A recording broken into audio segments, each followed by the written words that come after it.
এই যে 52টা বছরে ম্যাজিস্ট্রেটগিরি করলো, জজগিরি করলো, 30-40 বছর চাকরি করলো, রাসূলের আইনে, আল্লাহর আইনে একটা মামলার রায় দিতে পারলো না। নিয়ে মাথা কোনো টেনশনও নাই। মনে কর আমি চাকরি করি, ও মিয়া, যে চাকরি করতে গেলে আল্লাহ এবং রাসূলের কথার ভায়োলেশন করা লাগে, বাহিরে চলা লাগে, ওই চাকরি ছাইড়া দিয়া প্রয়োজনে পান দোকানদারি করো। যেই কাজ করতে গেলে তুমি কোরআনের বাহিরে কথা বলা লাগে, ওই কাজ ছেড়ে দিয়া প্রয়োজনে তুমি রিকশা চালায়া ভাত খাও। পুরা সুন্নাহ রাসূলের জীবনে যারা মানবে, বদ্ধপরিকর হবে, সুন্নাহর বাহিরে চলবো না। যা হওয়ার হোক, চাকরি চলে যাক, ব্যবসা চলে যাক, জীবনটা চলে যাক, সুন্নাহর উপরে থাকবো। আমার রাসূল বলে, কানামাই ফিল জান্নাহ, এ জাতীয় লোক আমার সাথে জান্নাতে ঢুকবে। আপনি সুবিধাবাদী, আপনি সুবিধাবাদী। রাসূলুল্লাহ সাল্লাল্লাহু আলাইহি ওয়াসাল্লাম হিজরত করে মক্কা থেকে মদিনায় গেলেন। যাওয়ার পথে রাসূল দোয়া করে, ওয়াজআলনি মিন লাদুনকা সুলতানান নাসীরা, হে আল্লাহ, মক্কায় তো 13টা বছর ছিলাম। কোরআন কারীমের সূরার সংখ্যা মোট 114। তার মাঝে মক্কায় নাজিল হয়েছে কয়টা? 86টা।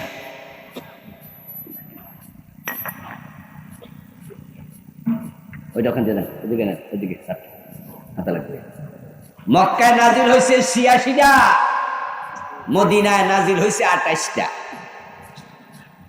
রাসূলুল্লাহর নবুয়তের জীবন হলো 23 বছর। মক্কায় ছিল 13, মদিনায় 10।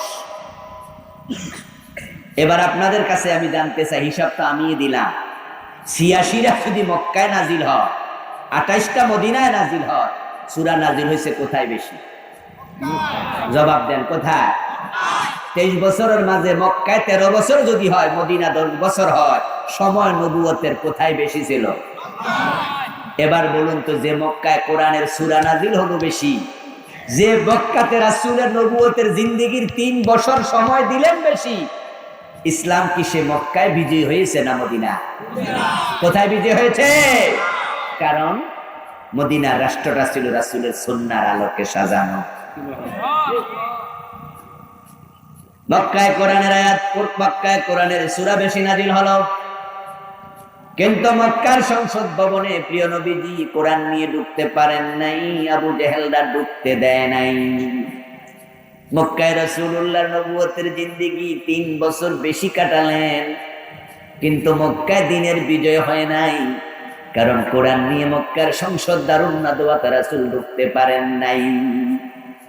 চেষ্টা করেছেন, বুঝাইছেন, দাওয়াত দিছেন, জালেমরা রাসূলকে সাড়া দেয় নাই দাওয়াতে, উল্টা হত্যার ষড়যন্ত্র করেছে। প্রিয় নবী যখন মদিনায় রওনা দিলেন আল্লাহর নির্দেশে, তখন তিনি যাওয়ার সময় দোয়া করে, ওয়াজআলনি মিন লাদুনকা সুলতানান নাসীরা, ও আমার রব, মক্কা থেকে মদিনায় চলে যাচ্ছি হিজরত করে, যাইয়া যদি দেখি মদিনার সংসদে আবার এক জালেম আবু জেহেল বসে আছে, আমাকে কোরআন নিয়ে ঢুকতে সেও দেয় না, হিজরত করে লাভটা কি? তাই তুমি তোমার পক্ষ থেকে আমাকে রাষ্ট্র ক্ষমতা দিয়ে সাহায্য করো। আমার রাসূল রাষ্ট্র ক্ষমতার জন্য আল্লাহর কাছে দোয়া করলেন। আর আমরা আলেমরা যদি বলি কোরআনকে রাষ্ট্র ক্ষমতায় নিতে হবে, একদল নামাজিও চেহারা কালো কইরা কয়, হুজুররা রাজনীতি কেন করে?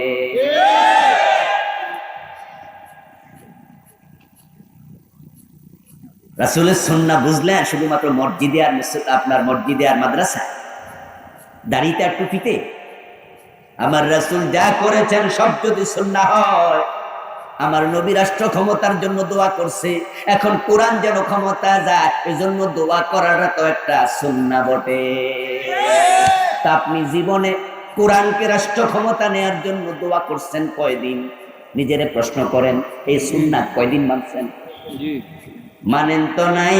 উল্টা যারা আমরা রাষ্ট্র ক্ষমতায় কোরআন নিতে চাই, উল্টা আমাদেরকে রাজাকার বলে গালি দেয়, আমাদেরকে মৌলবাদী বলে মামলা দিয়ে দেয়। আপনি মেসওয়াক করেন না, আপনি টুপি মাথায় দেন না, এটা সুন্নত, না দিলে গুনাহ হবে না। এটা ফরজ টাইপের সুন্নত না, সুন্নতে ওয়াজিবা না।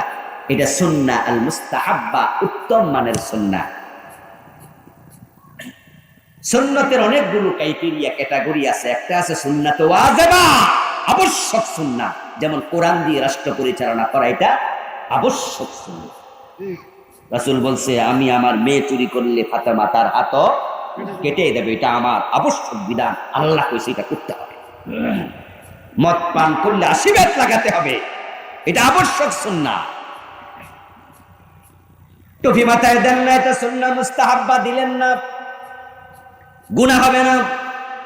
কিন্তু যদি আপনি টুপি মাথায় দেওয়ার কারণে কাউকে বেজ্জতি করেন, টুপি কেন মাথায় দিলা এই জন্য তারে জেলে দেন, তাহলে ওলামাদের ফতোয়া হলো কোন সুন্নাহকে ইনকার করলে ঈমান থাকে না। কথা কি বোঝেন? আপনি মাথায় দেন নাই যে আমি টুপি খুলছি, এতে কি আমার গুনাহ হয়ে গেছে? না, দিলে ভালো, সওয়াব আছে, না দিলে কোনো গুনাহ নাই। সুন্নাহ মুস্তাহাব্বা ভালো কাজ। কিন্তু কেউ যদি টুপিটাকে ইনকার করে, ফালাইয়ে দেয়, লাথি মারে, ঈমান থাকবে? সুন্নাহকে ইনকার করলে ঈমান শেষ। আমি কি কথা বুঝাইতে পারছি? টুপি মাথায় দিলেন না, এটা একটা কথা। আর একটা হলো টুপি মাথায় কেউ দিছে, তারে আপনি চাপটা ধরলেন, তারে আপনি জেলে দিলেন, তারে খারাপ বললেন, গালি দিলেন, এই টুপিওয়ালা সর বেটা, ছোট করলেন, ঈমান শেষ। এবার বলুন তো, কোরআন দিয়ে রাষ্ট্র কি রাসূল চালান নাই? দোয়া করেন নাই? চেষ্টা করেন নাই? চালায়া দেখেন নাই?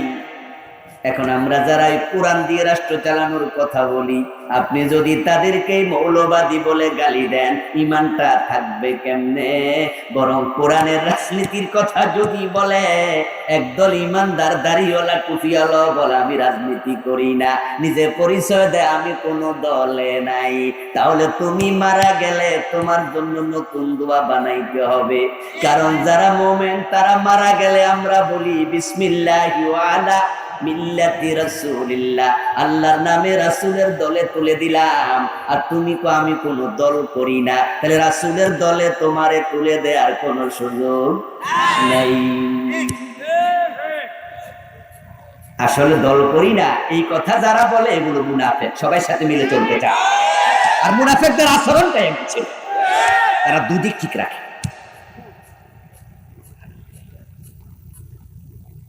যেখানে আল্লাহ তাআলা নিজে বললেন উলাইকা হিজবুল্লাহ, উলাইকা হিজবুশ শয়তান,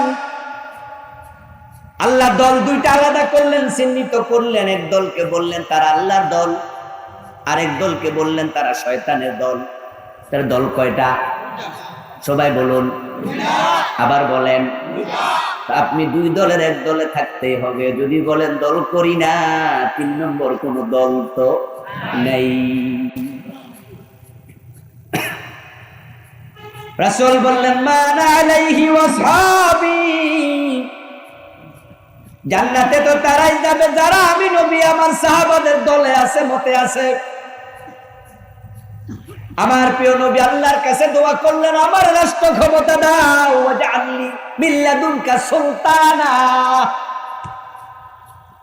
সুলতান দাও, রাষ্ট্র ক্ষমতা দাও, নাসিরা, যে রাষ্ট্র ক্ষমতা তোমার দিন কায়েমে সহযোগী হবে।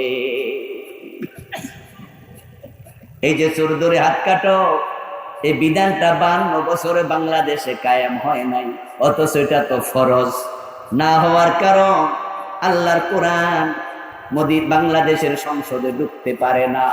যদি এই কোরআনটাকে সংসদে আইনের কিতাব হিসাবে ঢুকায়া দেয়া হয়, তাহলে আগামীকাল থেকে চোর ধরে হাত কাটা শুরু হয়ে যাবে।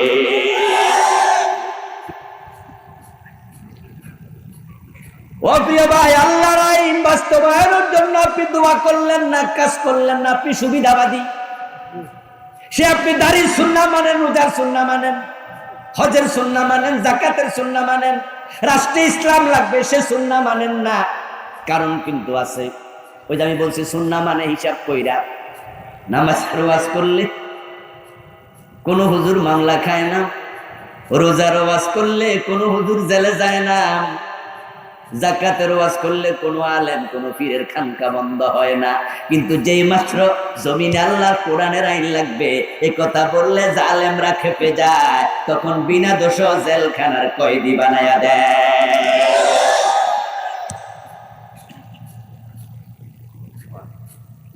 ও দোস্ত, আপনি তখন ভাবেন ওই ওয়াজ করতে গেলে বিপদ দরকার নাই। আমার রাসূল যদি বলতেন আবু জেহেলের কাছে গিয়া, চাচা আপনি আপনার মতো দেশ চালান, আমার কোনো আপত্তি নাই, শুধু মসজিদে ইমামতিটা আমি করবো। আবু জেহেল বলতো, বাতিজা বেতন না, আমি চেষ্টা কইরা ম্যানেজ করবো, তুমি ইমামতি বেশি কইরা করো। কিন্তু আবু জেহেল বুঝছে বাতিজা মুহাম্মদ যে দাবি করে লা ইলাহা ইল্লাল্লাহ, এই কথার মাঝে বিপ্লব আছে। এর অর্থ শুধুমাত্র আল্লাহ একজন আছে, অস্তিত্ব স্বীকার করা সে না, বরং এর মাঝে আছে আল্লাহ আছে যেটা ঠিক, ওই আল্লাহর আইন মানা লাগবে, এটাও ঠিক। আল্লাহ ছাড়া কারো আইন মানি না, এর মানে হলো আবু জেহেল আবু লাহাব ওদের আইন আর মানা যাবে না।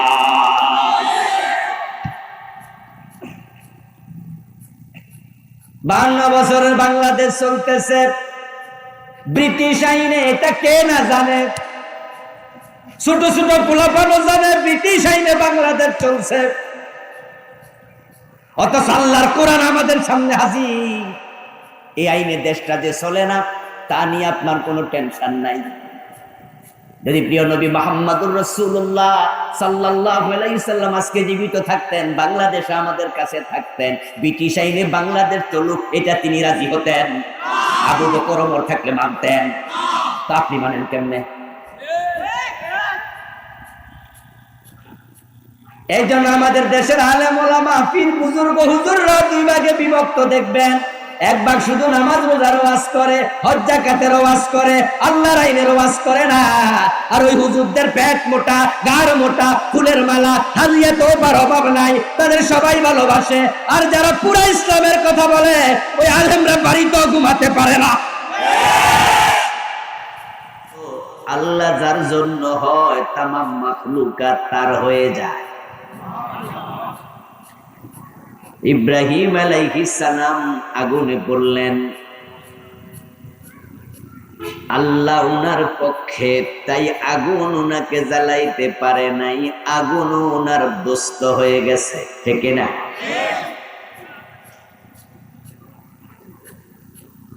হযরত ইউনূস আলাইহিস সালাম মাছের পেটে ঢুকলেন, মাছ উনাকে গিলে ফেললো, কিন্তু মাছ উনাকে হজম করতে পারে নাই। আল্লাহ যার পক্ষে থাকে তাকে বাঁচানোর জন্য আল্লাহ নিজে যথেষ্ট। মান ইয়াত্তাকিল্লাহা ইয়াজআল লাহু মাখরাজা। আল্লাহ কোরআন মাজিদে বলেন, এই কি হলো মাইক ঠিক হচ্ছে না কেন? বই ঠিক হয়েছে, প্রথম থেকে ভালো পাইছি,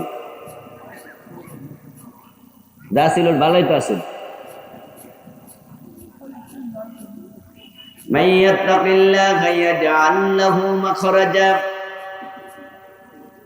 যে ব্যক্তি আল্লাহকে ভয় করে তার দুনিয়ার সকল কাজে বিপদে মুসিবতে আল্লাহ নিজে সহযোগী হয়ে যায়। তার বিপদ থেকে উত্তরণের রাস্তা আল্লাহ নিজে খুলে দেন। সুবহানাল্লাহ। ওয়া মান ইয়াতাওয়াক্কাল আলাল্লাহি ফাহুয়া হাসবুহ। আর যে ব্যক্তি আল্লাহর উপরে পরিপূর্ণ ভরসা করে আল্লাহ নিজে তার জন্য যথেষ্ট হয়ে যায়। আল্লাহ যদি আপনাকে আমাকে ভালোবাসেন তাহলে দুনিয়া আখিরাতে আর কোনো টেনশন নাই। ফালা খাউফুন আলাইহিম ওয়ালা হুম ইয়াহজানুন। যারা আল্লাহর বন্ধু হয়ে যায় তাদের জন্য দুনিয়ায় কোনো চিন্তা নাই, আখিরাতে কোনো ভয় নাই, সব জায়গায় তাদের অভিভাবক হয়ে যান কে? আল্লাহকে বন্ধু বানান, তাহলে আপনার জন্য সব জায়গায় আল্লাহ নিজে হবেন কাফি। আল্লাহ নিজে বলছেন, আল্লাহু ওয়ালিয়্যুল্লাযীনা আমানু। যারা মুমিন আল্লাহ হন তাদের বন্ধু। ইউখরিজুহুম মিনাজ-যুলুমাতি ইলান-নূর। আর আল্লাহ যার বন্ধু হন তাকে তিনি নিজ দায়িত্বে অন্ধকার থেকে আলোর পথ দেখাইয়া দেয়।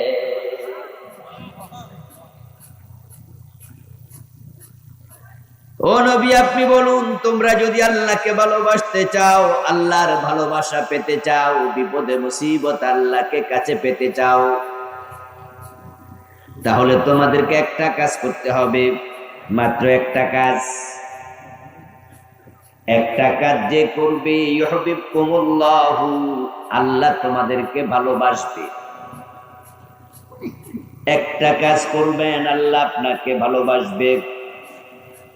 ওয়ায়াগফির লাকুম যুনুবাকুম, শুধু ভালোবাসবে না, তোমাদের আমলনামার গুনাহগুলোও মাফ করে দেবে।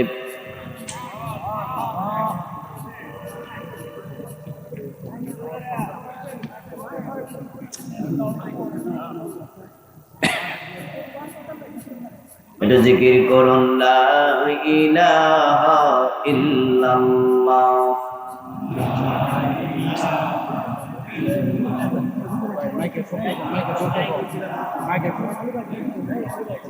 তুমি বাহিরে মাইক যা হোক হোক, তুমি ভিতরে গুলো ভালো করো।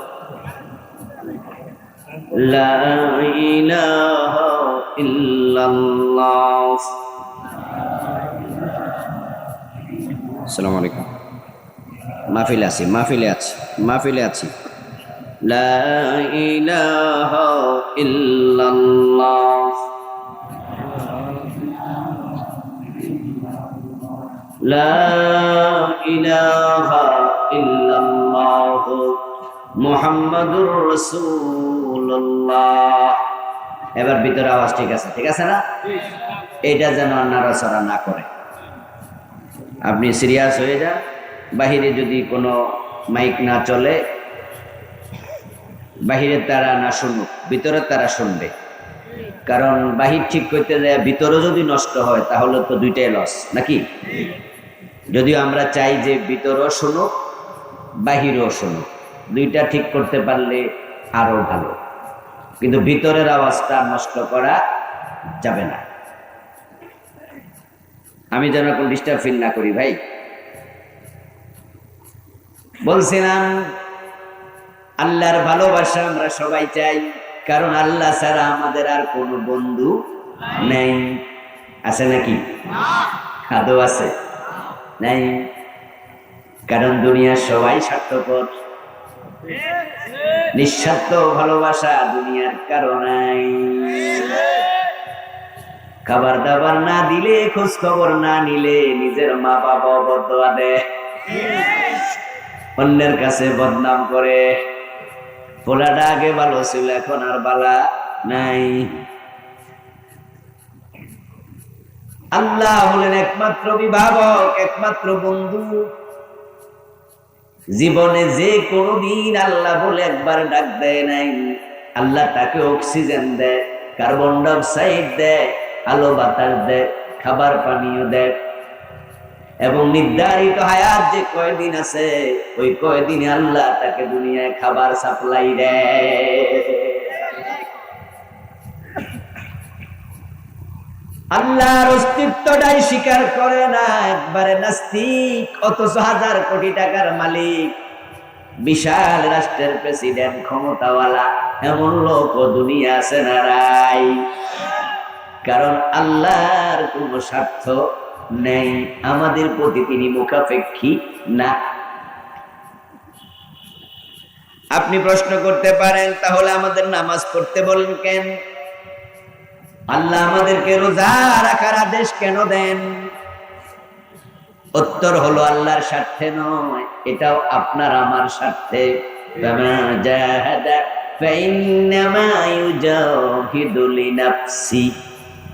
আল্লাহ কোরআনে বলছে, যে প্রচেষ্টা করলো, সংগ্রাম করলো, লড়াই করলো, জিহাদ করলো, সে নিজের জন্য করে। কারণ নামাজ পড়লে তোমার লাভ, নামাজ না পড়লে তোমার লস। রোজা রাখলে তোমার লাভ, রোজা না রাখলে তোমার লস। কারণ নামাজ পড়লে জান্নাত পাইবা, রোজা রাখলে জান্নাত পাইবা, না পড়লে জাহান্নামে যাইবা। তুমি নামাজ পড়লে আল্লাহর কিছু আসে যায় না, না পড়লেও কিছু আসে যায় না। তুমি পড়লে জান্নাত, না পড়লে জাহান্নাম, তাই লাভ তোমার, লস তোমার। আল্লাহর কোন লাভ লস নেই। এই জন্য আল্লাহর যে নামগুলো আছে তার মাঝে একটা নাম হলো আস-সামাদ।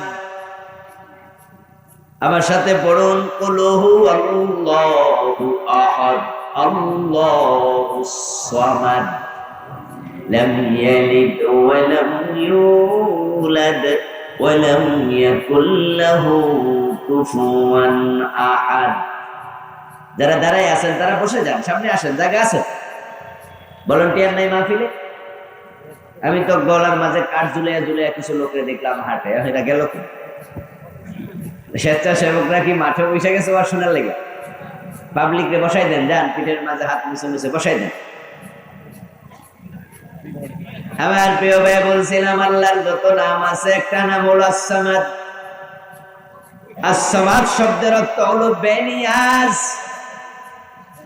আস-সামাদ শব্দের অর্থ মুখাপেক্ষী।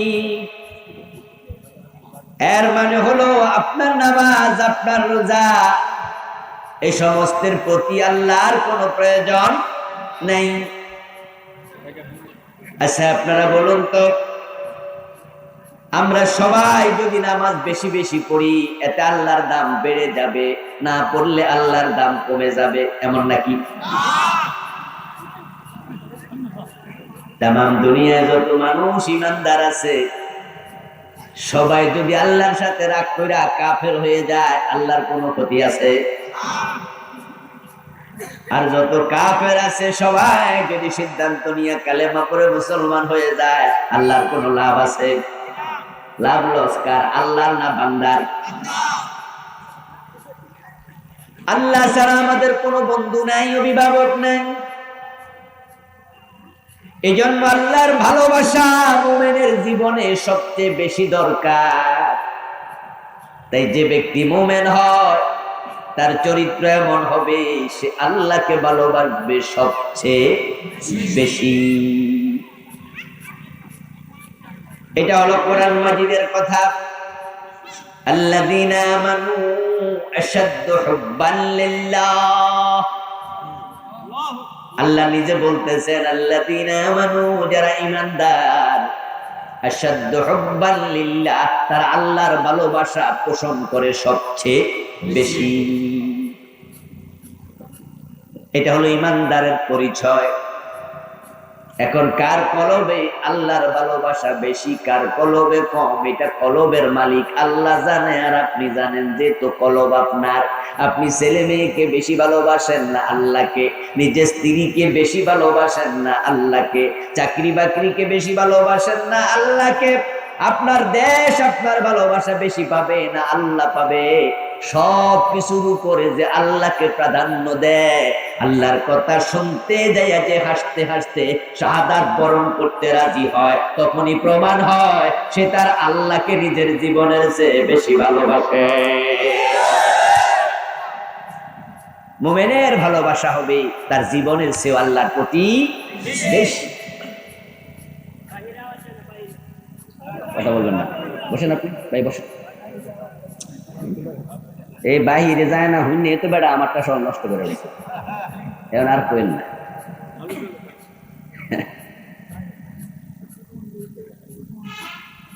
আমার বন্ধু, কুল ইন কুনতুম তুহিব্বুনাল্লাহ ফাত্তাবিউনি ইউহিব্বুকুমুল্লাহ।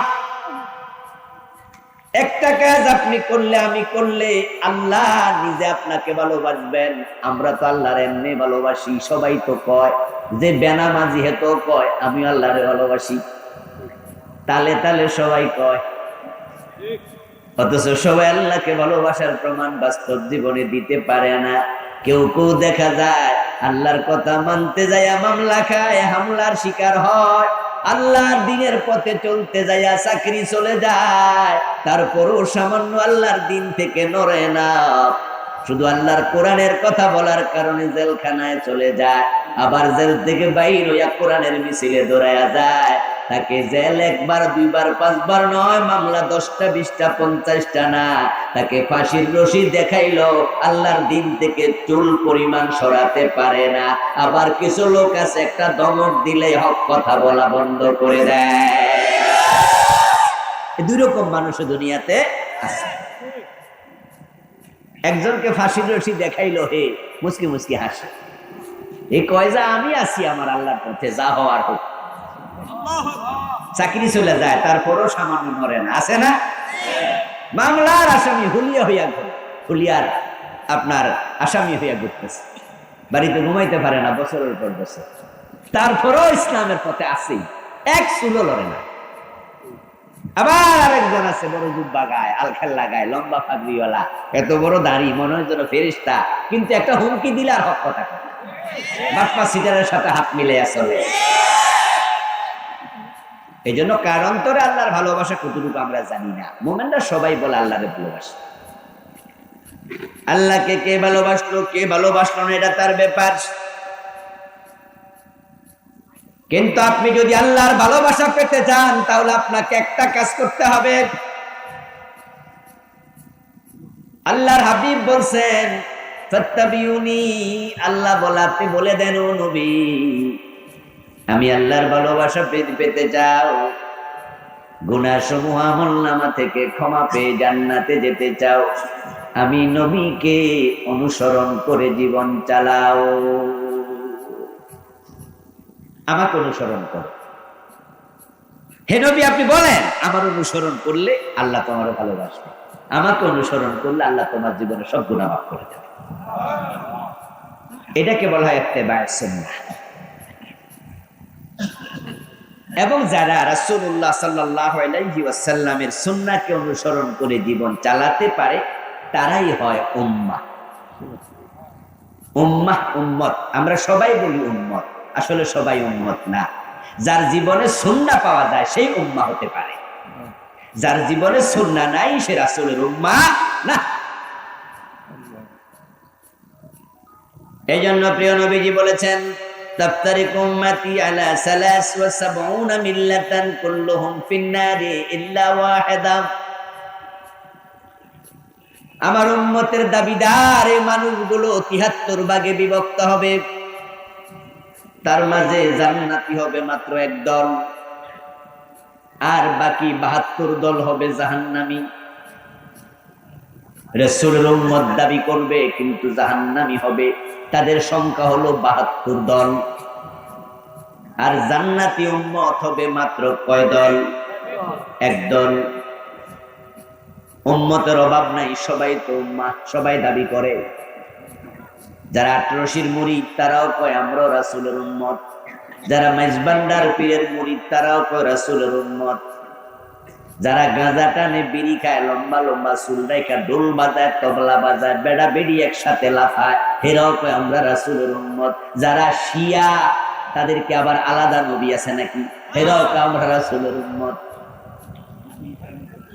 রাসূলের উম্মত দাবিদারের অভাব নাই, কিন্তু সব উম্মত জান্নাতি নয়, জান্নাতি হবে মাত্র এক দল।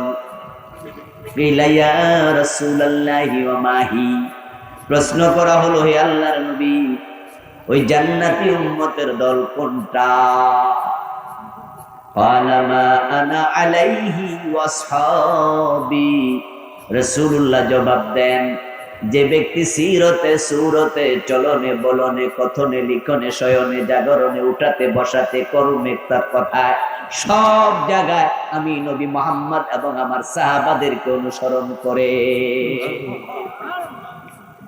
মা আনা আলাইহি ওয়া আসহাবি, আমি এবং আমার সাহাবারা যে পথ যে মত অনুসরণ করি, আমি যে বিধানের উপরে আছি, আমার সাহাবারা যে বিধানের উপরে আছে, যে উম্মত তাদের মতো হবে, আমার মতো হবে, সেই হলো জান্নাতি। সুবহানাল্লাহ।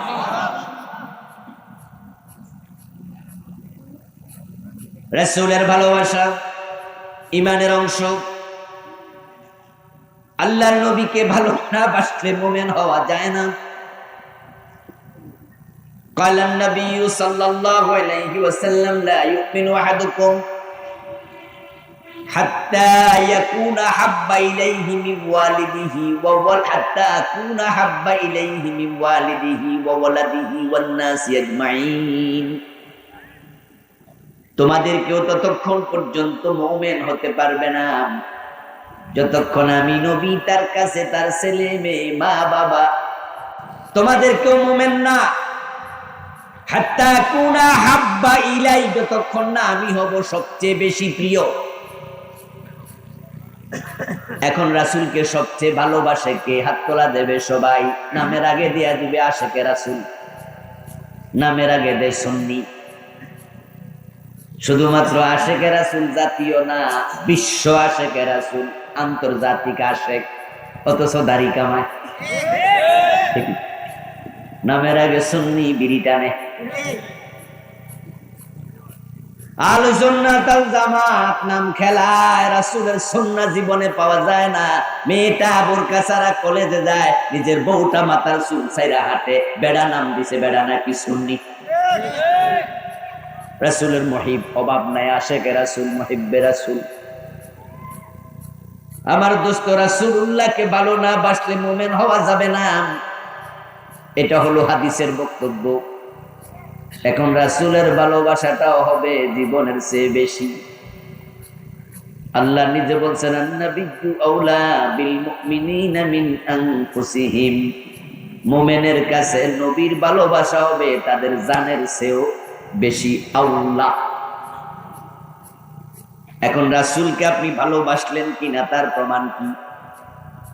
যদি প্রিয় নবী আজকে জীবিত থাকতেন, চলে যেতেন দৌড়াইয়া মদিনায়। বিমানে যাওয়ার টাকা নাই, পায়ে হেঁটে চলে যেতেন। পায়ে হেঁটে মক্কা মদিনায় চলে গেছে বাংলাদেশের এক ফোলা, বুঝছেন? কাছাকাছি গেছে গা। গতকালকে দেখলাম আর 50 কিলো বাকি আছে। ভারত থেকে একটা চলে গেছে গত বছর। আর যখন বিমান আবিষ্কার হয় নাই, হেলিকপ্টার ছিল না, তখন তো মানুষ জাহাজে করে হজ করছে, ঠিক নেই? চাইলে পায়ে হেঁটে এখনো যাওয়া যায়। রাসূলের মদিনায় চলে যেতেন, রাসূলকে জড়াইয়া ধইরা কপালে চুমু খেতেন, নিজের গায়ের জামাটা খুলে রাসূলুল্লাহর কপালের গাম মুছে দিতেন, পাটা মুছে পরিষ্কার করে দিতেন, প্রিয় নবীর পাশে দাঁড়াতেন। তীর আসলে বুকে নিতেন, রাসূলের গায়ে পড়তে দিতেন না। রাসূলকে বুঝাইয়া দিতেন, হুজুর আপনাকে ভালোবেসি, জীবনের চেয়ে বেশি ভালোবাসি, প্রমাণ দিলাম। কিন্তু রাসূল তো এখন নাই, ভালোবাসা তো চলছে। ইমানদার হতে হলে নবীর ভালোবাসা জীবনের চেয়ে বেশি হবে। প্রমাণ কেমনে দেবেন? আমার রাসূল বলছে, প্রমাণ দেওয়ার মাধ্যম একটা কিয়ামত পর্যন্ত থাকবে।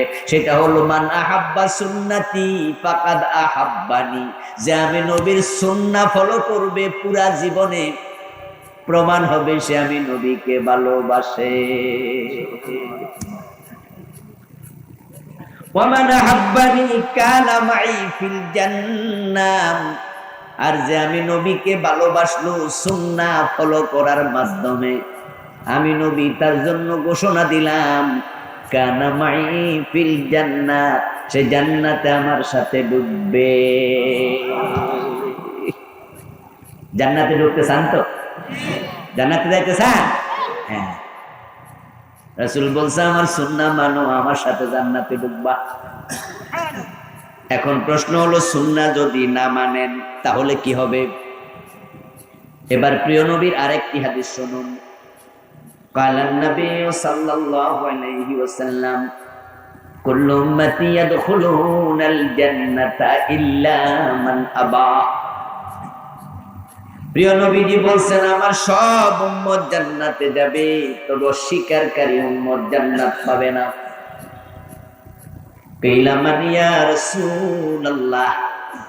কোন একজন সাহাবী প্রশ্ন করলেন, হে প্রিয় নবী, অস্বীকারী উম্মত এটা আবার কি জিনিস? সে আবার কে যে জান্নাত পাবে না উম্মত হওয়ার পরেও? এবার প্রিয় নবী জবাব দেন, মান আতানি দাখালাল জান্নাহ ওয়া মান আসানি ফাকাদ আবা। যে আমি নবীকে অনুসরণ করে জীবন চালাবে, সে জান্নাতে ঢুকবে। যে আমি নবীকে জীবনের সব জায়গায় মানতে রাজি হবে না, অস্বীকারী, তার কপালে জান্নাত নাই। তাহলে রাসূলকে অনুসরণ করলে আল্লাহ ভালোবাসবে, সূরা আল ইমরানের 31 নম্বর আয়াত। রাসূলকে অনুসরণ করলে আল্লাহ জীবনের গুনাহ মাফ করে দেবে, সূরা আল ইমরানের 31 নম্বর আয়াত। রাসূলকে অনুসরণ করলে রাসূল বলে আমার সাথে জান্নাতে যাবে, আবার রাসূলকে যে অনুসরণ করবে না সে আবার অস্বীকারী উম্মত, তার কপালে জান্নাত নাই। এই হলো জান্নাত পাওয়া অথবা না পাওয়ার হাদিস কোরআনের ক্রাইটেরিয়া। জান্নাত বানাইছে কে? চুপ করে থাকলে চলবে না তো। আবার বলেন জান্নাত দেবেন কে? জান্নাতের মালিক কে? তো তিনি বলতেছেন কোরআনে ওহীর মাধ্যমে রাসূলকে জানাইছে, রাসূল নিজের পবিত্র জবানে বললেন। এখন এই জান্নাতে যাওয়ার ক্রাইটেরিয়া বাদ দিয়া আপনি নতুন কোন ক্রাইটেরিয়া বাইর করবেন, এই সুযোগ কি কারো আছে? তাহলে জান্নাতে যেতে হলে সুন্নাহর অনুসরণ আবশ্যক। এখন সুন্নাহ কি? আমাদের দেশের লোকেরা সুন্নাহ বুঝতে গিয়ে ভুল করেছে অনেকে, যার কারণে পাবলিক মনে করে দাড়ি টুপি পাজামা পাঞ্জাবি মেসওয়াক পাগড়ি এই কয়টাই হলো সুন্নাহ। আমার দোস্ত, সুন্নাহ শব্দের বাংলা অর্থ হলো রীতি নীতি, আইন বিধান, তরিকা। জীবন চালানোর পথে রাসূলুল্লাহর তরিকা আছে না নাই? রাসূলের নীতি আছে না নাই? সিস্টেম আছে না নাই? ইয়েস। রাসূলের তরিকা মানে সুন্নাহ।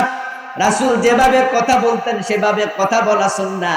রাসূল যেভাবে দাড়ি রাখছে সেভাবে দাড়ি রাখা সুন্নাহ। রাসূল যেভাবে মেসওয়াক করছে মেসওয়াক করা সুন্নাহ। রাসূল যেভাবে ঘুমাইছে ঘুমানো সুন্নাহ। রাসূল যেভাবে খাইছে খাওয়া সুন্নাহ। রাসূল যেভাবে চলছে চলা সুন্নাহ। রাসূলুল্লাহ যেভাবে টয়লেটে ঢুকছে সেভাবে টয়লেটে ঢুকাও সুন্নাহ।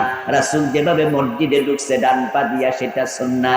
রাসূল যেভাবে বিয়ে করছে সেভাবে বিয়ে করা সুন্নাহ। রাসূল যেভাবে ব্যবসা করতে সেভাবে ব্যবসা করা সুন্নাহ।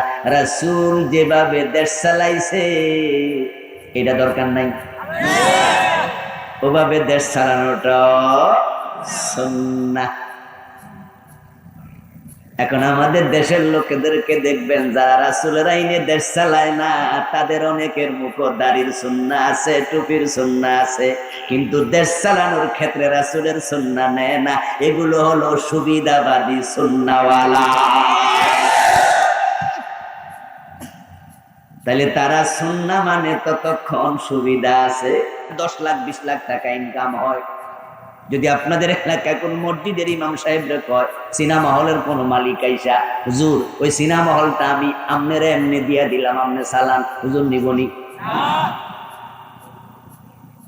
আমার দোস্ত, যদি হুজুর নেও সিনেমা হল ভাঙ্গা মাদ্রাসা বানায়া ফেলবে, কিন্তু এটা নিয়ে সিনেমা চালাবে কোন আলেম এটা করবে না। কারণ রাসূলের সুন্নাহ যারা বোঝে তারা সুবিধাবাদী হতে পারে না, তারা পুরা জীবনের সুন্নাহ মানে। আর যারা সুবিধাবাদী হয়, সুবিধাবাদ জিন্দাবাদে মুমিন হওয়া যায় না। দুদিল বান্দা কলমাসর না পায় শ্মশান, না পায় গরু। আমার প্রিয় ভাই, সুন্নাহ বুঝতে হবে। রাসূলুল্লাহ সাল্লাল্লাহু আলাইহি ওয়াসাল্লামের পুরা জীবনটাই আমাদের জন্য সুন্নাহ। লাকাদ কানা লাকুম ফি রাসূলিল্লাহি উসওয়াতুন হাসানাহ। আল্লাহ তাআলা বিশ্ব নবীকে আমাদের সম্মুখে দাঁড় করালেন। দাঁড় করায় তিনি বলছেন, ও দুনিয়ার মানুষ, তোমাদের সবার জন্য আমি রাসূলুল্লাহর জীবনে রেখেছি মহান আদর্শ। এই জন্য একজন মুমিন আল্লাহ ছাড়া কাউকে রব মানবে না, ইসলাম ছাড়া কোন ধর্ম মানবে না, রাসূল ছাড়া কাউকে আদর্শ মানবে না।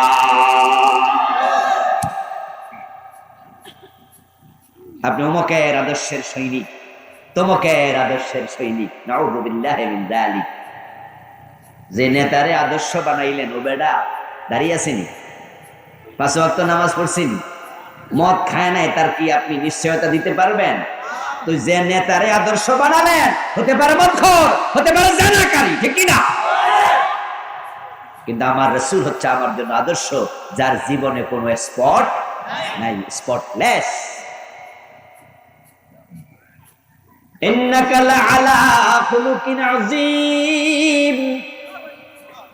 যে রাসূলুল্লাহর চরিত্রের সার্টিফিকেট দিয়েছেন স্বয়ং আল্লাহ। ও নবী, আপনি হলেন সর্বোচ্চ উত্তম চরিত্রে অধিষ্ঠিত। দুনিয়াতে একজন মানুষ আপনি খুঁজে পাবেন না প্রিয় নবীজি ব্যতীত যে বলতে পারবে আমার গোপন প্রকাশ্য সব মানুষের কাছে বলে দাও। কারণ আমাদের সবার জীবনে দুইটা সাইড আছে। একটা সাইড জনসম্মুখে প্রকাশ করা ভালো, আবার একটা সাইড আছে যেটা দুর্বল। মানুষ জানলে আপনার ইমাম আর রাখবে না। এমন গুনাহ আপনি আমি করি যেটা জানলে বক্তা হিসাবে দাওয়াত দেবে না। এমন গুনাহ আপনার আমার আমলনামায় আছে যে গুনার কথা মানুষ জানলে এলাকায় মেম্বারের ভোট দিয়া মেম্বার বানাইতো না, চেয়ারম্যান বানাইতো না, আপনাকে নেতা বানাইয়া মিছিল দিত না। গুনাহগুলোর খবর জানলে মানুষ আপনাকে চেয়ারে বসায়া বিচারের দায়িত্বটা দিত না। আপনার মসজিদের মুয়াজ্জিনি চাকরিটা চলে যেত। এজন্য আমাদের সব গুনাহ প্রকাশ হোক, সব কাজ প্রকাশ হোক আমরা চাইবো না। এজন্য অপরাধ করার পরে আমরা আল্লাহরে বলি, আল্লাহ আমার গোপনে মাফ করে দাও। কিন্তু একজন ব্যক্তি যার নাম মুহাম্মাদুর রাসূলুল্লাহ সাল্লাল্লাহু আলাইহি ওয়াসাল্লাম, তিনি সৎসাহস রাখতেন, বলে দিয়েছেন প্রকাশ্যে যা দেখো গোপনে যা দেখো আমি নবী বলি এবং করি সব মানুষের কাছে প্রচার করে দাও। কারণ তিনি ছিলেন মাসুম, নিষ্পাপ, কোনো গুনাহ তিনি করতেন না। এই নবী নিষ্পাপ আদর্শ পাওয়ার পরে আপনারে বাদ দিয়ে আরেকজনের আদর্শ বানান কেমনে? আমাদের দেশে যারা বিভিন্ন রাজনৈতিক দল করে তারা তাদের রাজনৈতিক আসল নেতারে আদর্শ বানায়া ফেলছে, রাসূলকে সেখান থেকে বাদ দিয়া দিছে। এবং মাইক হাতে নিয়ে ওফেন বলে আমরা অমুকের আদর্শ বাস্তবায়ন করতে চাই। আস্তাগফিরুল্লাহ, আস্তাগফিরুল্লাহ। قال النبي صلى الله عليه وسلم ذاق طعم الإيمان من رضي بالله ربا وبالإسلام دينا وبمحمد نبيا ورسولا। ইমানের স্বাদ পাইলে আপনি আল্লাহ ছাড়া কাউকে রব মানতেন না। আপনি আল্লাহকে রব মাইনা মজা পান না, এজন্যই তো আপনি এক এক জায়গায় এক এক মাথা নত করেন। মুমিন আল্লাহ ছাড়া কারো কাছে মাথা নত করে না, কিন্তু আপনি বিভিন্ন জায়গায় মাথা নত করেন কেন? কোথায় আমেরিকার কাছে মাথা নত, কখনো ভারতের কাছে মাথা নত। কারণ এক আল্লাহর কাছে মাথা নত করে আপনি মজাই পান নাই। ইমানের স্বাদ যে পায় সে আল্লাহ ছাড়া কাউকে রব মানে না, রাসূল ছাড়া কাউকে নেতা মানে না, আদর্শ মানে না। আমাদের নেতা একজন, তিনি মুহাম্মাদুর, যাকে অনুসরণ করে জীবন সাজাতে হয়। বাংলাদেশের লোকেরা রাসূলকে অনুসরণ করে না তা কিন্তু আমি বলিনি, অনুসরণ করে, তবে হিসাব করে করে। আগে দেখে রাসূলের এই সুন্নাহটা মানলে আমার লাভ না লস। যদি দেখে লস আছে আস্তে করে পাশ কাটায়া যায়। আপনি বললেন চাচা দাড়ির সুন্নাহ মানলেন, নামাজের সুন্নাহ মানলেন, এই যে রমাদান আসতেছে 8 রাকাত তারাবি না 20 রাকাত, এ নিয়ে ঝগড়া শুরু হবে। আমিন জোরে না আসতে এ নিয়ে ঝগড়া করে মসজিদ আলাদা করে ফেলে। রাসূলকে এমন মানা মানে আমিন জোরে কম থামাইতে পারবা না, আর একদল কো জোরে কোলে মসজিদে জায়গা পাইবা না। 8 রাকাত 20 রাকাত লইয়া ঝগড়া যারা করতেছো, আমিন জোরে আসতে লইয়া করতেছো। রাসূল যে 10 বছর মদিনা কোরআন দিয়ে চালাইছে, ইসলামী রাজনীতি থেকে আবার খুবই দূরে। এতে বোঝা যায় তুমি কিছু মানো কিছু মানো না। যারা সুবিধাবাদী হয় তারা প্রকৃত মুমিন না, এগুলাই হলো মুনাফিক। সমাজে মুমিনের সংখ্যা বেশি না মুনাফিকের সংখ্যা বেশি?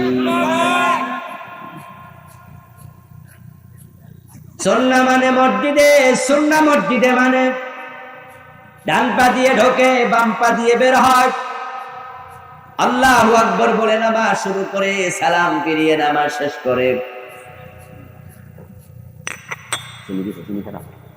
সুন্নাহ মানে না কইল কে? এই যে ডান পা দিয়ে সবাই মিলে ঢুকলো, বাম পা দিয়ে সবাই বের হলো মসজিদ থেকে। জোহরের নামাজ 2 রাকাত করার পরে হুজুর ভুলে দাঁড়াইয়া গেছে, আর তাহিয়াতু পড়ার জন্য বসতে মনে নাই, হয় না?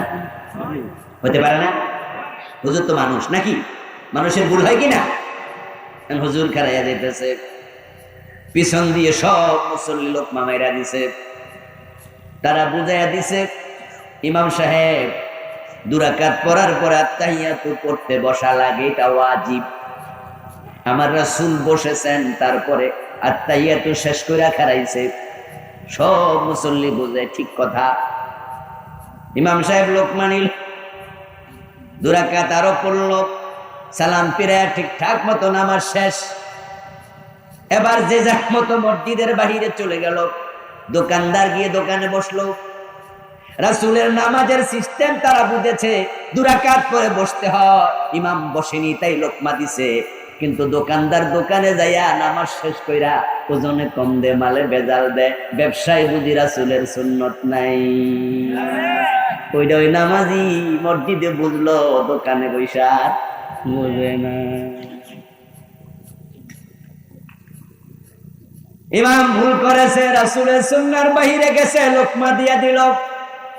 তারপর ছেলের বিয়ে, মেয়ের বিয়া, বরযাত্রী সবাই মসজিদে।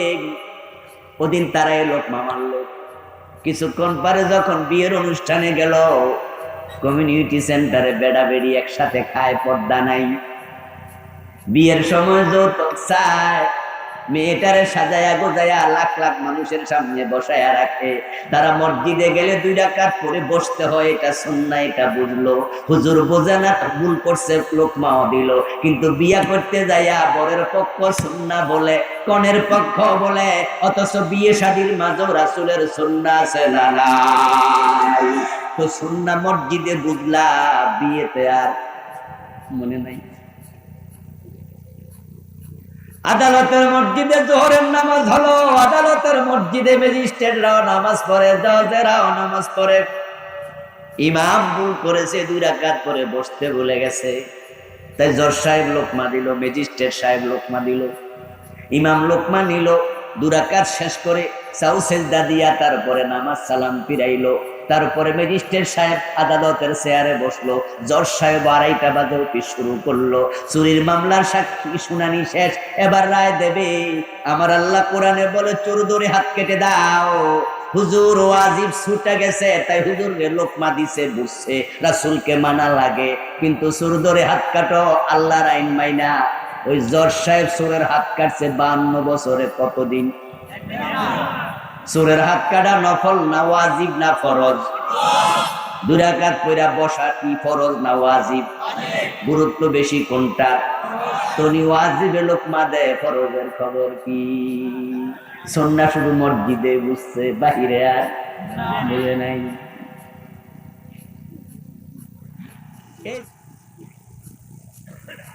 ইসলাম আপনারা মানেন না তা না, রাসূলের সুন্নাহ মানেন না তাও না। একটা মেসওয়াক নিয়ে যান, এই কিশোরগঞ্জে যত মসজিদ আছে সব খতিব সাহেবের কাছে, হুজুর মেসওয়াকের বিধান কি? 500 মসজিদ যদি থাকে, 500 হুজুর বলবে সুন্নত সুন্নত সুন্নত। আপনি প্রশ্ন করবেন, হুজুর মেসওয়াক করা কেন সুন্নাত? সব হুজুর বলবে হাদিসে আছে, রাসূল মেসওয়াক করছে। আর প্রিয় নবী যেটা করেছেন সেটা তো সুন্নাহই বটে। আপনি বললেন তাই বুঝি, ঠিক আছে। পরের সপ্তাহে আবার গেলেন, 3 হাত লম্বা একটা তলোয়ার লইয়া। হুজুর অন্যায় যদি করে কেউ, অন্যায়ের বিরুদ্ধে প্রয়োজনে তলোয়ার হাতে নিয়ে জিহাদ করার হুকুম কি, এটাও একটু বলেন, লেখা দেন। কত হুজুর চেহারা কালো করে ফেলবে, কয়েকজন তো বলবে চাকরি খাইয়েন না, কেউ বলবে জঙ্গির মামলায় ঢুকায়েন না। আর যারা নতুন মডেল মসজিদের ইমামতি নিছে, এরা তো আরো জোরে দৌড় মারবে, ফতুয়া দিলে চাকরি থাকবে না। শুধু জিহাদের ওয়াজ করার কারণে জঙ্গির মামলা খাইছে, এমন ঘটনা বাংলাদেশে আছে না নাই? অথচ রাসূল যে হাতে মেসওয়াক করছে, 27টি যুদ্ধে সেনাপতি হইয়া সে হাতে তলোয়ার ধরছে। যে ইসলামে মেসওয়াকের কথা আছে, ওই ইসলামে জিহাদের কথা আছে না নাই? তো মেসওয়াকের ফতুয়া সবাই কয় সুন্নত, কিন্তু জিহাদের কথা শুনলে চেহারা কালো হয়। কারণটা কি? কারণ হলো জিহাদের কথা বললে জালেমদের গায়ে লাগে, তাই হুজুরদের ক্ষতি হতে পারে। আর যে কথা কইলে ক্ষতি হয়, অনেক হুজুর আস্তে কইরা সইরা যায়, ওই ওয়াজও করে না, সেই কথাও বলে না। তাই তো মুসলমান এখন জিহাদ ভুলে গেছে। আর যখন থেকে মুসলমান জিহাদ ভুলে গেছে, তখন থেকে বিশ্বব্যাপী মাইর খাওয়া শুরু হয়েছে। আমার প্রিয় ভাইয়েরা, মুসলমানরা যদি জিহাদ ভুলে না যেত, ফিলিস্তিনে এই 4 মাস মাইর খাওয়া লাগতো। এই যে ফিলিস্তিনে যে কবরস্থান বানাইছে না, জানেননি? শেষ শেষ করে দিয়েছে, কবরস্থান বানাইতেছে হাজার হাজার মুসলমান প্রতিদিন। এখন প্রতিদিন 4 মাস করে। সে অক্টোবরের 7 তারিখ শুরু করছে, অক্টোবর, নভেম্বর, ডিসেম্বর, জানুয়ারি, ফেব্রুয়ারি চলছে। আছে কয় তারিখ? আজকে 19 তারিখ। 4 মাস পার হয়ে অনেকদিন। অথচ বিশ্ব মানচিত্রে তাকায় দেখবেন, ফিলিস্তিন যেখানে, তার 4 পাশে দেশগুলো সব মধ্যপ্রাচ্য। এক পাশে সৌদি আরব, আরেক পাশে মিশর, আরেক পাশে সিরিয়া, আরেক পাশে ইয়ামান, আরেক পাশে দুবাই, আরেক পাশে কাতার। ইহুদিগুলো আমাদের পেটের ভিতরে, তারা আমাদের পেটের ভিতরে। মুসলমানরা জিহাদ যদি ভুলে না যেত, ওরা মুসলমানের গায়ে হাত দেবে, চোখ দিয়ে রক্ত চক্ষু দিয়ে তাকাবে, এ সাহস করতো না।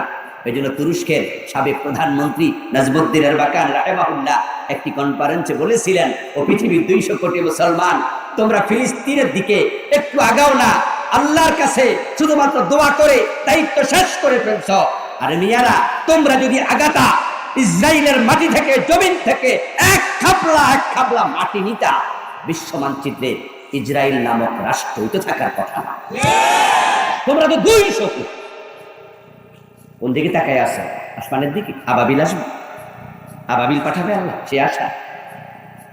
এবার তিনি বলছেন, আবাবিল যদি আজকের এই দিনে আসেও পাথর নিয়ে, এই পাথরগুলো ইহুদির মাথায় মারবে না, তোমরার মতো কাপুরুষ মুসলমানের মাথায় মারবে। আহারে মুসলমান, আহারে মুসলমান। একটা সময় তো পৃথিবীর অর্ধেকটা আমাদের হাতে ছিল। কবি নজরুল চমৎকার ভাবে বলেছেন, অর্ধ পৃথিবী করেছো শাসন, ধুলার তথ্যে বসে, খেজুর পাতার প্রাসাদ তোমার বারে বারে গেছে বসে।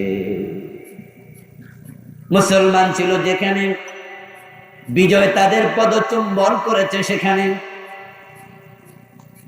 পৃথিবীর অর্ধেকটা আল্লাহ মুসলমানের হাতে তুলে দিয়েছিলেন, কারণ তাদের এক হাতে ছিল কোরআন, আর এক হাতে ছিল তলোয়ার। ও দোস্ত, মেসওয়াকের কথা আমি কোরআনের কোথাও পাই নাই, তবে হাদিসে পেয়েছি। হাদিসে পাওয়া মেসওয়াক যদি সুন্নাহ হিসেবে সবার কাছে মেসেজ যায়, এবার বলুন তো, আল্লাহর কোরআনের মাঝে জিহাদ নিয়ে আলোচনা আছে না নাই? জিহাদের আয়াত সংখ্যা ডিরেক্ট মিলে 500। রাসূল জীবন হজ করেছেন একবার, আর সেনাপতি হয়ে যুদ্ধের মাঠে গিয়েছেন 7-8 বার। রাসূলের একজন সাহাবী খুঁজে পাবেন না যিনি যুদ্ধের মাঠে যায় নাই। একজন ছিল অন্ধ, আব্দুল্লাহ ইবনে উম্মে মাকতুম রাদিয়াল্লাহু তাআলা আনহু। ওনার জীবনী পড়ে দেখলাম উনিও যুদ্ধের মাঠে গাজওয়ায়ে কাদেসিয়াতে শাহাদাত বরণ করেছেন। স্পেনে মুসলমান চলে গেছে কোরআনের পক্ষে, আল্লাহ স্পেনের মাটি মুসলমানের হাতে তুলে দিয়েছে। 700 বছরের বেশি স্পেনে কালেমার পতাকা উড়েছে। এই ভারত উপমহাদেশ আমরা 1000 বছর শাসন করেছি, আর আজকে ফিলিস্তিনে মুসলমান মারে 200 কোটি মুসলমান চুপ, 65টা মুসলিম রাষ্ট্রের নেতারা চুপ, 57 ওয়াইসি রাষ্ট্রের সদস্য তারা চুপ, কেউ কথা বলে না। এই জন্য আল্লামা ইকবাল আফসোস করে বলেছিলেন, সার কি স্যার পর बिल्ली खेल रही, कैसा है मुसलमान को बदनसीब, शादी और तस्बीह की दानों में जन्नत ढूंढ रही। ओ मुसलमान, তোমরা তো ছিলে সিংহের জাত, তোমাদের তাকবীর ধ্বনিতে কাফেরদের কলিজা কাঁপন ধরতো। তোমাদেরকে দেখলে কাফেররা পালিয়ে জায়গা দিয়ে দিত। বিজয় তোমাদের পায়ে চুমু দিয়েছে, কারণ মুসলমান তলোয়ারে ছায়া জান্নাত খুঁজে বেড়াতো। অন্যায় করতো না, অন্যায় দেখে সহ্য করতো না, দাঁড়িয়ে যেত তলোয়ার হাতে নিয়া। আর এত অন্যায় ঘটে চোখের সামনে, এত মুসলমান ফিলিস্তিনে মারে, তোমরা দেখেও দেখো না, শুনেও শোনো না। যখন থেকে তোমরা তলোয়ারের ছায়ার নিচে জান্নাত খোঁজা বন্ধ করে তাসবির দানা নিয়ে মসজিদের কোনায় ঢুকেছ, তখন থেকে সিংহের মাথা বাঘের মাথায় বিড়াল গুলা উঠে লাফালাফি শুরু করেছে। সুন্নাহ মানে শুধুমাত্র টুপিদারি পাজামা পাঞ্জাবি নয়, আল্লাহ নবীর পুরা জীবনটাই হলো সুন্নাহ।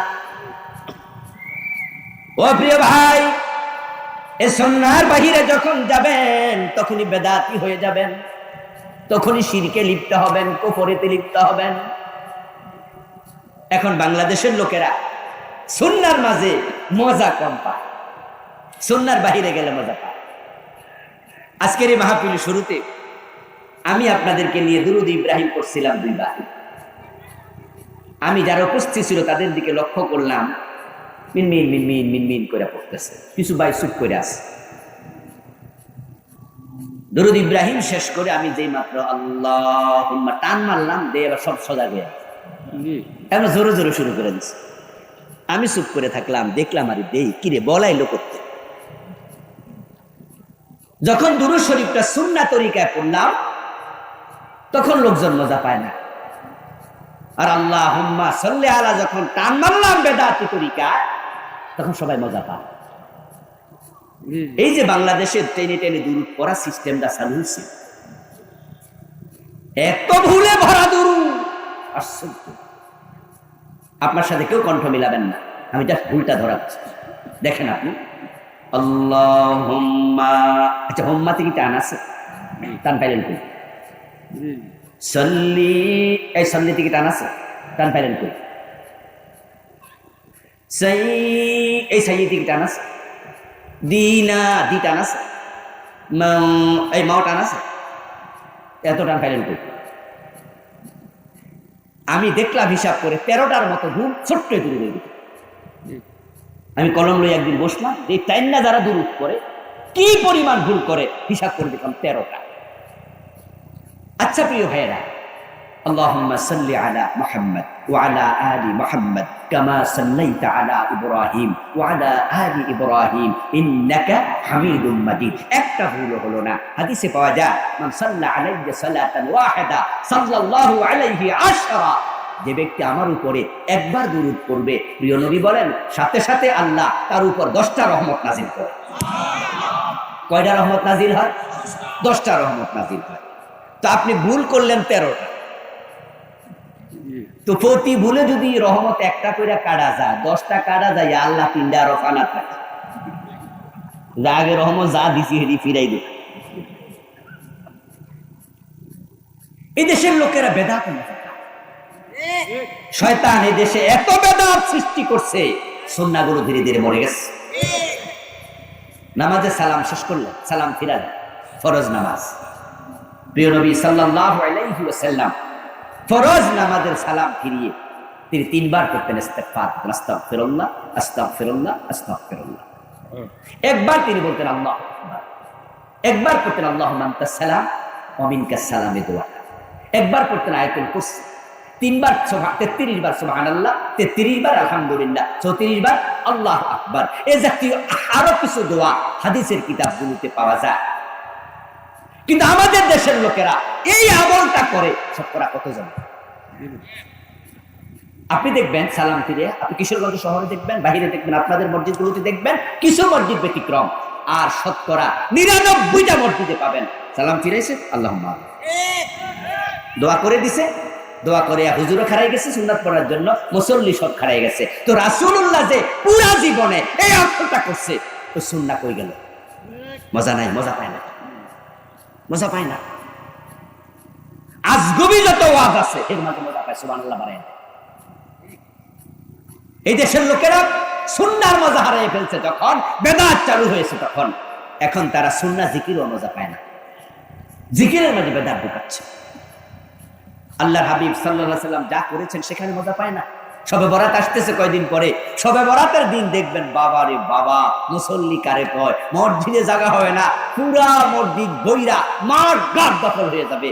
ওই রাতে এমন ওয়াজ হুজুররা চালাবে যে ওয়াজ কোরআন হাদিসে সহিভাবে প্রমাণিতই না, মানুষকে বুঝাইয়া দিছে। এই রাতে মসজিদে আসলে আগের গুনাহ সব মাফ। 1 বছর সামনে যা রিজিক মিজিক আছে আল্লাহ আইজকা রাতে লিখবে। সুতরাং যারা শুনছে এরা কয় আইজগা মিস করা হবে না। কারণ যেহেতু এই রাইতে রিজিক নামবো, এই রাইতে মিস করে আমি ব্যাক কল নাকি? এই জন্য মুছে তেল দিয়ে রাতে হাজির হয়ে যায় নামাজ বলে। আশ্চর্য মানুষ তো, আশ্চর্য মানুষ। রাসূলুল্লাহ সাল্লাল্লাহু আলাইহি সাল্লাম এবং তার সাহাবারা এই শবে বরাতের রাতে আমাদের মতো দল বাইন্দা ইবাদত করছে, কোনো হাদিস নাই। আমি আপনাদের বলছি না আপনি ইবাদত করবেন না, আমি তো আপনাকে বলছি ইবাদতের জন্য আল্লাহ আপনাকে বানাইছে, এটাই তো আপনার কাজ, কেন করবেন না? করতেই তো হবে। কিন্তু আপনি এক রাতে মুছে তেল দিয়ে হাজির হইলেন, আগেও নাই পরেও নাই। ইসলামটারে ফাইজলামি পাইছেন? মন মতো মানবেন? আশ্চর্য মুসলমান তো। আল্লাহর হাবিব সাল্লাল্লাহু আলাইহি ওয়াসাল্লাম প্রতি রাত যখন শেষ তৃতীয়াংশ আসতো, আল্লাহর নবী রাতের শেষ অংশে দাঁড়াইয়া যেতেন। আমার রাসূল কিছুক্ষণ দাঁড়াইতেন, কিছুক্ষণ ঘুমাতেন। আমার আল্লাহ বলছে কুমিল লাইলা ইল্লা কালিলা নিসফাহু আবিন কুসমিনহু। আসেনি মা কথা কয় না আলেমারা? কোন সূরা? মুজাম্মিল। ইয়া আইয়ুহাল মুজাম্মিল, ওটা তো নাকি? কুমিল লাইলা ইল্লা কালিলা, রাতের বেলা দাঁড়ায়া যাও কিছু অংশ, নিসফাহু অর্ধেক, আবিন কুসমিনহু অথবা একটু কম, আউজিদ আলাই অথবা একটু বেশি। আমার নবী প্রতি রাতে দাঁড়াতেন, নামাজ পড়তেন, তাহাজ্জুদ করতেন, আবার ঘুমাতেন, আবার পড়তেন। কিন্তু তোমরা বছর একটারে বানাইয়া নিছ। এই শবে বরাত যখন আসে, আমি ঢাকা শহরে দেখি সারাটা রাত মসজিদ খোলা, কিন্তু শবে কদর যেটার গুরুত্ব 1000 মাসের চেয়েও বেশি, ওই রমজানের শেষ দশকে সারা রাত দোকান খোলা। শবে কদরের রাতেও এত মানুষ পাওয়া যায় না মসজিদে, শবে বরাতে যত বেশি পাওয়া যায়। যেটা কোরআন হাদিস দিয়া সাব্যস্ত 1000 মাসের চেয়ে বেশি, এটার গুরুত্ব কমা গেল। আরেকটা যেটা জয়ীফ, এটার মাঝে মজা পাইয়া গেল। দুরূদ যেটা সহিহ, এটার মাঝে মজা পায় না, যেটা টান্না ভুল ওটাতে মজা পাইল। জিকির করার নিয়ম শবে বরাতের রাতে পার্সোনাল ইবাদত যায়, সে বিষয় আলোচনা করছি না আজকে। কিন্তু আমি বলছি দল বাইদাতে গেলেন, শবে কদরের বেশি দরকার, সেটাতে কম, শবে বরাতে বেশি, উল্টাটাতে বেশি। জিকির করার নিয়ম হলো একা একা মনে মনে আল্লাহকে ডাকবেন আর চোখ দিয়ে পানি আসবে। ওয়াযাকারাল্লাহ খালিয়ান ফাফাদাত আইনাহু। আমার রাসূল বলেন নিরবিচ্ছিন্ন নিরিবিলি একা একা আল্লাহকে ডাকবে, আল্লাহর ভয়ে চোখ থেকে যে আল্লাহর বান্দা পানি জড়াতে পারবে, তার চোখের পানি গালে আসার সাথে সাথে আল্লাহ জাহান্নাম হারাম করে দেবে। শুধু তাই না, এ জাতীয় নীরবে নিবৃত্তে যারা কাঁদে একা একা আল্লাহর ভয়ে জিকির করে করে, আল্লাহ হাসরের ময়দানে ওই বান্দারে আরশে আজিমের নিচে জায়গা দিয়ে দেবে। কিন্তু বাংলাদেশের লোকেরা একা একা জিকিরে মজা পায় কম, তাই দল বাইন্দা লাফায়, বেড়াও লাফায়, বেড়িও লাফায়, ঢোলও বাজায়, তবলাও বাজায়। আর যারা ঢোল তবলা বাজায় না, তারাও দল বাইন্দা জিকির করতে করতে বাসের আগায় উঠতে যায়। তোমার এত এসক আইলো করতে, এই তোমার এত আইলো করতে, জিকির করছে, ওয়াজ করতেছে। ওয়াজ তো জিকিরের অংশ, ওয়াজ কি জিকির না? এই জিকির কোরআন তেলাওয়াত জিকির, আলোচনা জিকির, লা ইলাহা ইল্লাল্লাহ সুবহানাল্লাহ জিকির। জিকিরের নিয়ম কি? ওয়াজকুর রাব্বাকা ফি নাফসিক তাদাররুয়ান ওয়া খুফিয়া।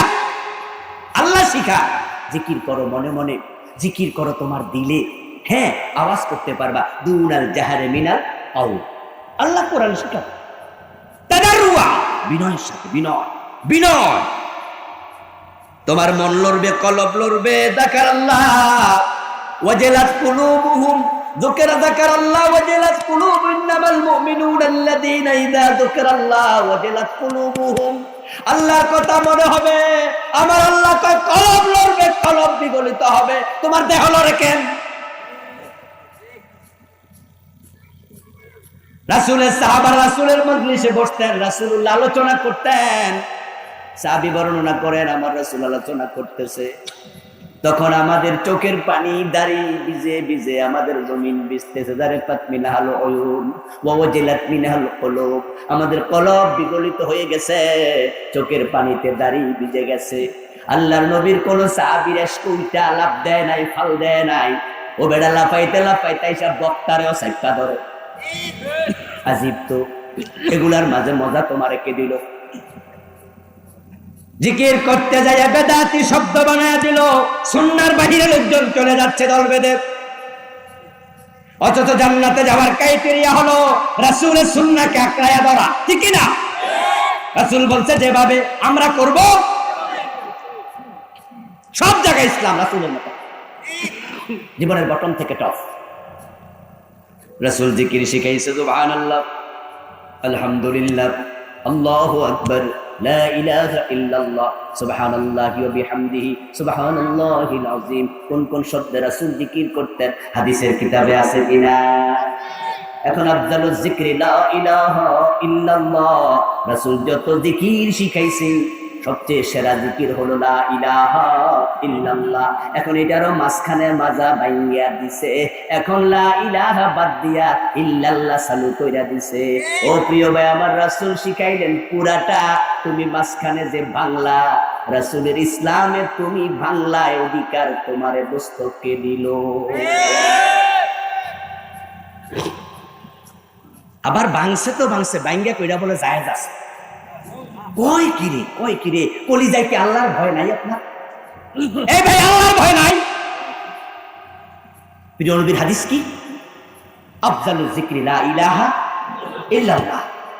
সর্বশ্রেষ্ঠ জিকির হচ্ছে লা ইলাহা ইল্লাল্লাহ। আর আপনি তো মাঝখানে ভাঙ্গা দিলেন। ভাঙ্গা যদি আপনি কইতেন যে আসলে ভাঙ্গা লাইছি, বুঝি নাই, অথবা আগের হুজুররা ভাঙছে, তাদেরকে মানতে যাইয়া আমরাও কইরা লাইছি, তবে এটা রাসূলের হাদিসে তো নাই ইল্লাল্লাহ ইল্লাল্লাহ, এরকম কাচুমাচু করেন, মনে মনে আল্লাহরে বলেন যে আল্লাহ এই ভুল আমারে মাফ কইরা দাও, তাহলে তো আল্লাহ বলতো লোকটা কমপক্ষে বেয়াদব না, গাদ্দার না। কিন্তু আপনি রাসূলের দ্বারে মাঝখানে দিলেন ভাঙ্গা কোন জায়েজ মানে তো এই জায়েজ আপনি ফেরেন কোথায়? রাসূলের ইসলামের মধ্যে আপনি হাত দেন কেন? কে অধিকার আপনাকে দিল? আমাকে কে দিল? আমরা কি মালিক না গোলাম? মালিক না গোলাম? তো গোলাম করে নিজে আঙ্গুল ঢুকায় না। গোলাম তো শুধু মানে, আমার আল্লাহ আমার রাসূল যা বলছেন, যা করছেন, এটা চোখ বন্ধ করে মানতে হবে, ঠিক কিনা? এখানে আঙ্গুল ঢুকানো যাবে না, কোন ব্যাপারে না। সব শুধু সামেনা ওয়া আতানা, সামেনা ওয়া আতানা, শুনলাম আর মানলাম। এত এসকো কোত্থেকে আসে? প্রিয় নবী ঈদ করলেন দুইটা, ঈদুল ফিতর, ঈদুল আজহা। আর আপনি বানালেন ঈদে মিলাদুন নবী। আমরা বললাম যে রাসূল 3 নাম্বার ঈদ করে নাই, ঈদে মিলাদুন নবী রাসূলের জীবনে ছিল না, সাহাবীদের জীবনে ছিল না, তুমি পাইলা কই? তখন আবার উল্টা আবার আমার কয় কি, আপনি রাসূলের মনে মহাব্বত করেন না? আরে আজীব তো চুরি আর সিনা দিন। বরং আপনি যে 3 নাম্বারটা বানাইছেন, আপনি সরি বলা দরকার, ঠিক না? আপনি বলবেন যে আসলে এটা কি লেগা করলাম, অন্যরা করছে, আমরা তালে তালে করে লাইছি, আল্লাহ আমারে মাফ করে দাও। রাসূল যে কাজ করে নাই, সাহাবারা যে কাজ করে নাই, সেটা ইসলামের কাজ হতে পারে না। আমি একটা কথা প্রায়শই বলি, আজকেও বলছি, ভালো করে শুনবেন, এগুলো ইসলামের মূলনীতি। মাথার মাপে টুপি হবে, গায়ের মাপে জামা হবে, রাসূলের মাপে ইসলাম হবে। মাথা আপনার, টুপি আপনার, মাপ আপনার, গা আপনার, জামা আপনার, মাপ আপনার, ইসলাম আপনার না, আপনার পীরের না, আপনার বাবার না, আপনার দাদার না, ইসলাম আল্লাহ, রাসূলের মাপে হওয়া লাগবে। রাসূলের মাপে ইসলাম হবে। লাকাদ কানা লাকুম ফি রাসূলিল্লাহি উসওয়াতুন হাসানাহ, কুল ইন কুনতুম তুহিব্বুনাল্লাহা ফাত্তাবিউনি।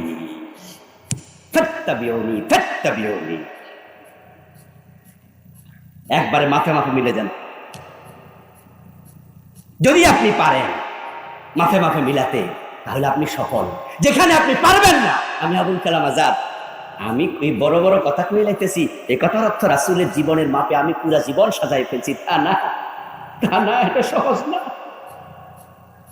বরং যেখানে পারি না আমি মাথা নত করে আমার রবকে বলি, আল্লাহ রব্বানা যালামনা আনফুসানা, আল্লাহ আমি পারি না, আমার মাফ করে দাও। আমি মানুষ, কিন্তু আমি গাদ্দারি করব না। গাদ্দারি করা আদমের চরিত্র নয়, শয়তানের চরিত্র। আল্লাহর কথা শোনে নাই, উল্টা যুক্তি দিছে, ঠিক কিনা? আর আদম ভুল করে আল্লাহর কাছে ক্ষমা চাইছে। সুন্নাহর বাহিরে যখন কিছু চলে যাবে, কোন যুক্তি চলবে না সেখানে। সেখানে একটাই কথা, রব্বানা যালামনা, আল্লাহ ভুলে গেছে। যদি কমপক্ষে এই চিন্তাটুকু করে মরেন, আশা করা যায় ক্ষমা পাওয়া যাবে। কারণ রব্বানা যালামনা বলা আল্লাহ বড় পছন্দ করে। কিন্তু গাদ্দারি করা, চুরিয়ে চুরি আরো সিনা জুড়ি যুক্তি দেন, অসুবিধা কি? হুজুর 3 নাম্বার সুন্নাহ ঈদে মিলাদুন নবী বানাইছি, অসুবিধা কি? এই ভাই, ইসলামে আপনি নতুন করে বানাইছেন, সুবিধা আপনারে বানাইতে কইছে কেনা? ইসলাম কি আপনার? এজন্য আসুন প্রিয় ভাইয়েরা, কিছু মানবেন কিছু মানবেন না, এই চিন্তা পরিত্যাগ করুন। আমরা জীবনের একবারে রুট লেভেল থেকে আন্তর্জাতিক বলয় পর্যন্ত, পাকঘর থেকে সংসদ ভবন, ব্যক্তি জীবন থেকে আন্তর্জাতিক বলয়, আমরা থাকবো যেখানে, ইসলাম থাকবে সেখানে। ঠিক আছে? চেষ্টা করে যাই, আল্লাহ তৌফিক দাও, বলেন আমিন। হাদা মা ইনদি।